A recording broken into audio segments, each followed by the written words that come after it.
पिता और जो बेटी का रिश्ता होता है इतना नेक रिश्ता होता है कि उस पर डाउट किया ही नहीं जा सकता। लेकिन आज की घटना में एक बेटी अपने पिता की दूसरी शादी को रोकने के लिए एक ऐसा कदम उठाती है, उस कदम की वजह से उस बेटी की तो पूरी जिंदगी खराब हो जाती है। उसके पीछे वो अपने पूरे परिवार के जीवन को भी खतरे में डालकर चली जाती है। दोस्तों, अगर आप पूरा मामला जानना चाहते हैं कि वाकई में वहां पर हुआ क्या था, किस वजह से, क्या कदम बेटी ने उठाए थे जिसकी वजह से ये पूरा मामला होता है, तो वीडियो के साथ अंत तक जरूर बने रहिए। आइए दोस्तों, जानते हैं पूरा मामला क्या था। नमस्कार, जय हिंद। आप देख रहे हैं APH न्यूज़ राहुल रावत के साथ। तो दोस्तों, आज की जो हकीकत की घटना आपको बताने जा रहा हूं, मध्य प्रदेश के सागर जिले की हकीकत की घटना है। यहां पर प्रेमलाल नाम का एक व्यक्ति, जिसकी उम्र 45 साल होती है और जिसके 3 बच्चे होते हैं, जिसमें बड़ी वाली बेटी जिसकी उम्र लगभग 21 साल होती है, जो ग्रेजुएशन की पढ़ाई कर रही होती है। उससे छोटी वाली एक और बेटी होती है जिसकी उम्र 15 साल होती है और उससे छोटा एक और बेटा होता है जिसकी उम्र 10 साल होती है। और इनकी 2 साल पहले जो इसकी पत्नी होती है उसकी बीमारी के चलते हुए मौत हो जाती है। अब जो पति होता है 45 साल का बुजुर्ग व्यक्ति, उसके दिमाग में आने लगता है कि मैं अब दूसरी शादी करूं। वो अपने बच्चों से भी कहता है कि मैं तुम्हारे लिए दूसरी मम्मी लाना चाहता हूं। लेकिन बच्चे इस बात से खुश नहीं होते। जो बड़ी वाली लड़की होती है वो ये सब अपनी एक सहेली को बताती है और उससे कहने लगती है कि हमारे पापा दूसरी शादी करना चाहते हैं, वो हमारे लिए दूसरी मम्मी लाना चाहते हैं।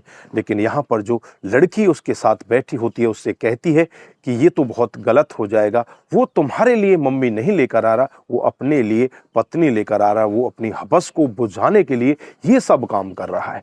इस पर वो लड़की कहती है कि फिर क्या किया जाए। फिर वो लड़की उसे एक ऐसा गलत सुझाव देती है जिसकी वजह से उस लड़की का पूरा जीवन खराब हो जाता है। वो लड़की उससे कहती है कि तू इस शादी को रोक सकती है, तू अपने पिता के साथ संबंध बनाने लग। वो लड़की थोड़ी सी मंद बुद्धि होती है, वो ये सब सोचती ही नहीं कि तू ये क्या करने जा रही है, इसके कहने से क्या बात कह रही है ये, और तू इसको क्यों मान रही है। उसके बाद वो लड़की उसकी बात मान लेती है और जैसे ही रात होती है अपने पिता की चारपाई पर सो जाती है।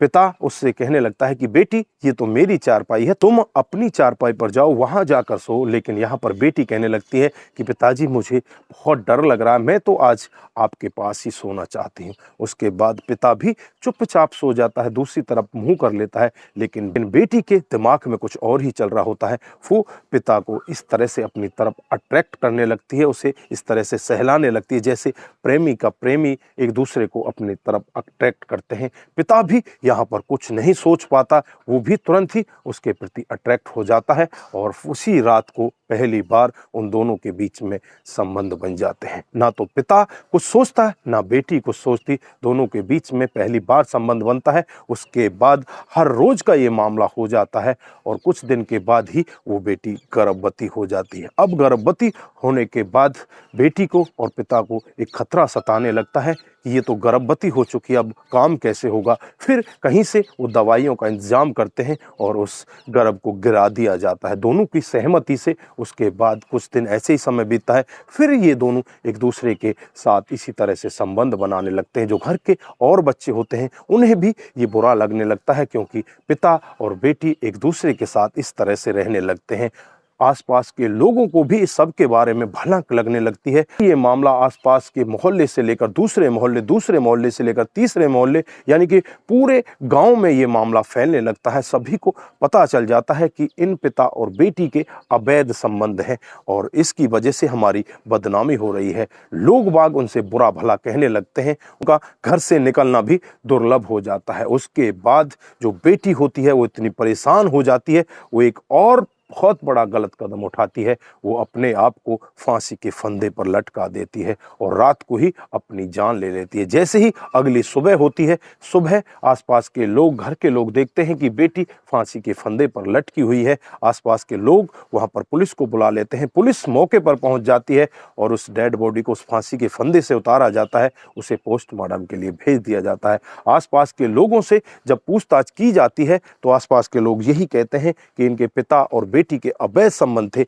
इस वजह से इस बेटी ने जान ली है। उसके बाद उस पिता, जिसका नाम प्रेमलाल होता है, उम्र 45 साल होती है, पुलिस उसे अपनी गिरफ्तारी में लेती है और उससे जबरदस्ती अपनी सख्ती के साथ पूछताछ करती है, तो वो पूरा जुर्म कबूल कर लेता है। वो सारा वाकया पुलिस वालों को बताता है कि हमारे अवैध संबंध तो थे, लेकिन मैंने इसे कभी भी मरने के लिए नहीं उकसाया, मैंने इसको कभी भी ऐसा नहीं कहा कि तू मर जा, लेकिन गांव वालों की, आसपास के लोगों के तानों को सुन सुनकर इसने अपनी जान दी है। उसके बाद पुलिस इस प्रेमलाल के खिलाफ मामला दर्ज कर लेती है कि तूने अपनी बेटी के साथ गलत काम तो किया है, तूने अपनी बेटी के साथ संबंध तो बना है, और उसे गिरफ्तार करके जेल के अंदर भेज दिया जाता है। लेकिन उसके खिलाफ ये कोई भी सबूत नहीं मिलता कि इसने अपनी बेटी को मारा है या मारने के लिए उकसाया है। उसकी वजह से कुछ ही महीनों के बाद उसे जमानत मिल जाती है। लेकिन ये पूरा वाकया जब आसपास के लोग और एक शहर से दूसरे शहर में ये मामला पहुंचता है, तो हर कोई व्यक्ति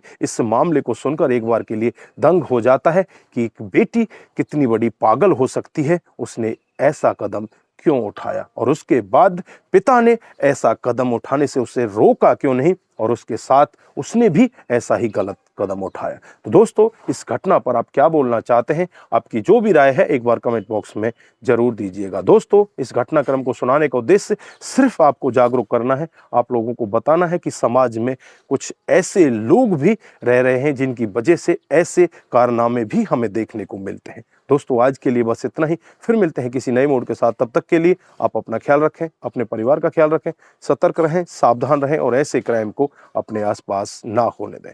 नमस्कार, जय हिंद, जय भारत।